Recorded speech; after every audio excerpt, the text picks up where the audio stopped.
Hello, friends. It's Mrs. Gorski back, and today we're going to be revisiting and expanding on some of the addition strategies that we've been using in the past few weeks. So, what we're going to do here, as you can see, I have a number string.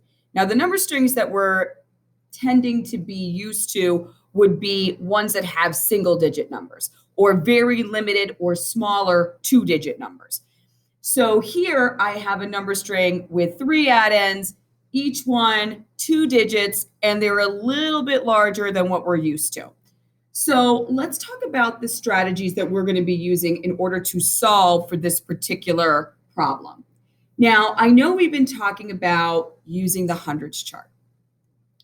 The hundreds chart is always a beneficial tool, but I think when it comes down to working out problems like this with more than 2 addends, I think things could get a little confusing. And the hundreds chart is a great tool in this aspect to check your work, but in order to actually get it done with a good strategy, I wouldn't be choosing the hundreds chart in this case. We're going to be picking 2 strategies of my choice. And the first one is going to be using those place value blocks. Now, place value blocks, I'm talking about the tens, that looks like the stick, and the ones, which looks like the little cube. But remember when we were learning last week about those quick images or those quick drawings, that instead of drawing the actual stick formation of it that shows each individual ones cube, we are going to just draw a line to show a 10. Instead of showing the actual ones cube, we are going to draw a dot to show the ones. So we could do things more simply and quickly. So here we go. What we're going to do, we're actually going to draw out each individual number. So if I want to draw out 34 using tens and ones, of course, I'm going to be doing it 3 tens, 4 ones. There's my 3 tens, and there's my 4 ones. Let's move on to 27. I'm going to make 2 tens, 7 ones.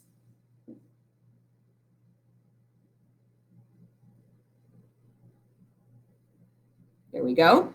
And then 13, I have 1 10 and 3 ones.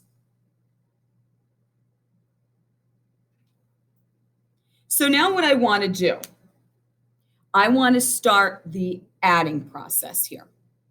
So I'm going to start focusing on my tens. So let's talk about how many tens we have. I have 1, 2, 3, 4, 5, 6 tens.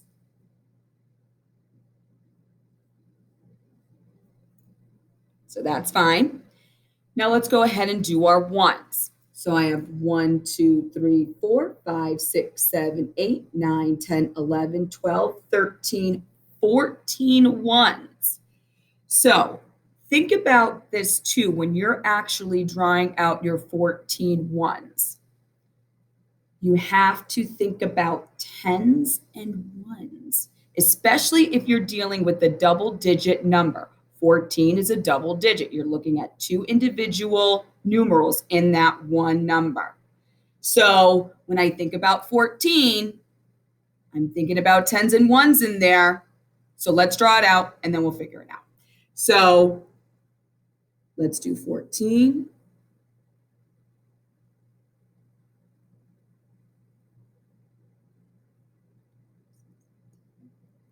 Okay, I always like to double check my work.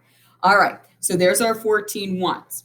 So now what we're going to do, now if you're thinking and if you're actually adding this in a vertical form, when you're thinking about when you're getting a little bit older or later on in the school year, we will be moving towards that. In the ones place, you cannot have a 2-digit number. So there's always that very special word that we need to do, which is regroup. Regrouping means that I'm going to take a 10 out of that ones place and regroup it, place it into the next place over, which in this case is the tens. So do I have a 10 in that 14? I sure do. Because I was very strategic when I was actually drawing out my 14 too, because I made sure I wanted to make it into a group of 10. Then I have my 4 extras. So here I go. There's that extra 10. I'm now going to put it with my 10s, and then I have these 4 ones left over. So let's see what I have total right now. 1, 2, 3, 4, 5, 6, 7 10s and 4 ones left over. So 7 10s, 4 ones means you have 74. So that would be your total for this particular problem. Now, what I'm going to do, I'm going to show you the other strategy that I was thinking. Now, we've been talking about breaking numbers down, breaking them down by their values. So what I mean when I say that, we're going to talk about what the tens places were and then the actual ones place. So here we go. I have the number 34. I have 3 10s. I have 4 ones. So when I'm making that, when I'm breaking it down, 3 10s means 30. Because if I had 3 10s blocks in front of me, I'm going to count by 10s. 10, 20, 30. 4 ones is exactly as it looks. It's just going to be a 4. Because if you have ones blocks, you're only going to count by ones. 1, 2, 3, 4. So that's a 30 and a 4. Let's take a look at 27. 2 10s, 7 ones. So if I have 2 10s, that's 2 10 sticks. That would be a 20. 7 ones blocks is just a 7. Now, 13, 1 10, 3 ones. 1 10 is just going to be equal to 10. It's 1 tens block, 1 10 stick. And then you have 3 ones, which is then just equal to 3. So now what am I going to do? I'm going to change up my color a little bit. I'm going to go ahead and grab my black again, because now what I'm going to do, I'm going to circle all my tens values, because I want to go ahead and add those. So I'm going to make another number string. I'm going to make another longer number sentence. I'm going to go 30 plus 20 plus 10 equals. Now, the cool thing about these particular problems is that you can do these mentally. 30 plus 20 plus 10, that's all on that tens column on your hundreds chart. It's like skip counting by tens. If you start at 30, 2 more, 40, 50, 1 more, 60. So we have 60. Now I want to go ahead and I want to add my ones. So now I have 4 plus 7 plus 3 equals. Now this is kind of taking us back to the days when we first were starting number strings. You have to think about what kind of strategies did we use in order to solve number strings? Well, let's talk about it. Find a way to make a 10. Find a double. Find a near double. If any one of those strategies work, well, I'm looking. I have a 4, a 7, and a 3. Is there a way to make a 10? There sure is. 7 and 3. So there's my 10. Remember when we were talking about with the picture? You have a 10 and 4 more. There's your 14. Think about that picture we drew.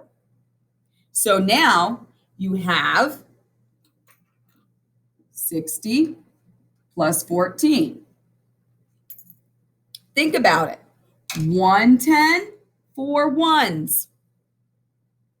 60 plus 1 more 10 is 70. And then 4 after that, 71, 72, 73, 74. This would actually be a good time even to double check your work when it comes to using a hundreds chart if needed. That would be the perfect time to do that, to double check yourself. But yeah, so we got 74 here, 74 from our first time around, doing it with the place value blocks. So it works. So hold tight. We're going to do one more example. We're going to be a little bit faster though this time, and might be a little longer. So hold on. Okay, and we're back. So now, this is what I meant. We have something a little bit longer. We have a number string here that has 4 addends in it. So we have 45 plus 17 plus 25 plus 4. All right, so to save some time, I already have them drawn out in our picture form. 45, 4 tens, 5 ones, 17, 1 10, 7 ones, 25, 2 tens, 5 ones, and then 4 ones is just going to be 4 ones. So let's go ahead. Let's start it off. We are going to add up our tens first. 1, 2, 3, 4, 5, 6, 7. So we have 1, 2, 3, 4, 5, 6, 7 tens. Let's take a look at how many ones we have. 1, 2, 3, 4, 5, 6, 7, 8, 9, 10, 11, 12, 13, 14, 15, 16, 17, 18, 19, 20, 21. Oh my gosh. So when you have to think about this though, remember when we did the last picture? So we said 21. So that means start thinking, how many tens, how many ones? Strategically draw it out. Think about how many groups of 10 can you get out of 21? Will you have any extras? So let's start drawing 21.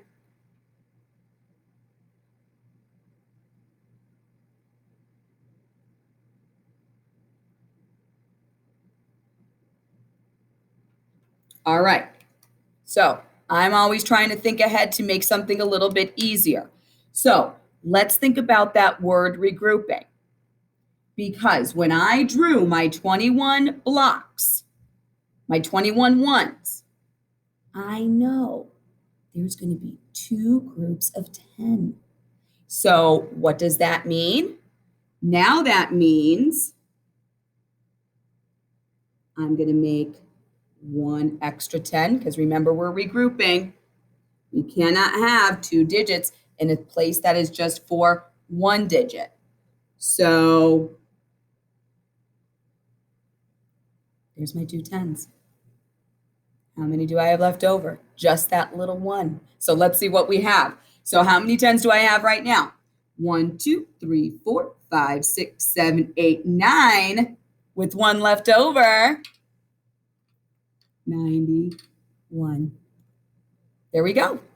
So now let's switch it up. Let's go to the complete breakdown method and let's see if we get 91. We should be getting 91. Because if we're getting something different, then our addition is off. Somewhere is a problem. So we are going to go straight to the breaking down.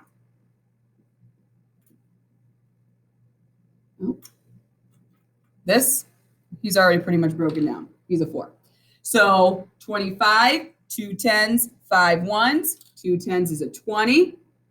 And then a 5 ones. 17, 1 10, 7 ones. 1 10 is going to just be a 10. 7 ones is going to be a 7. 45, 4 tens, 5 ones.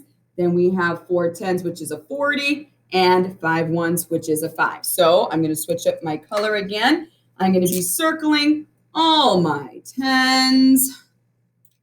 I'm going to get those started first. So we have 40 plus 10 plus 20. Remember, this is mental math. This is like in that tens column. Easy peasy. 40 plus 10, 50, plus 2 more, 60, 70. All right, so now I'm going to go to my ones. Remember when we're going to write this down, think about the strategies that we used for basic number strings. So we have 5 plus 7 plus 5 plus 4. Is there a way to make 10? Sure is. And it's also a double. Is a 10. All right. Let's finish up. Then we have 7 and 4, which is an 11. So if I'm adding 10 and 11 together, there's that 21 again. Here, it's in a number form. The last time we did it, it was in a picture form. So now we have to do 70 plus 21 equals, like I said, this would be a good idea if you're thinking about using a 100s chart. Check your work. 70. Think about it. 2 10s, 1 1. 70, 2 10s, 80, 90. 1 extra 1, 91. 91, 91. So those two strategies really helped us hone in and find the sum of both of these bigger number strings. So I hope you like our little tutorial on this new strategy. Not so much of a new strategy, but more of an expanded bit of a strategy. So I hope you get to practice at home, and I'll talk to you all soon. Have a great day, everybody.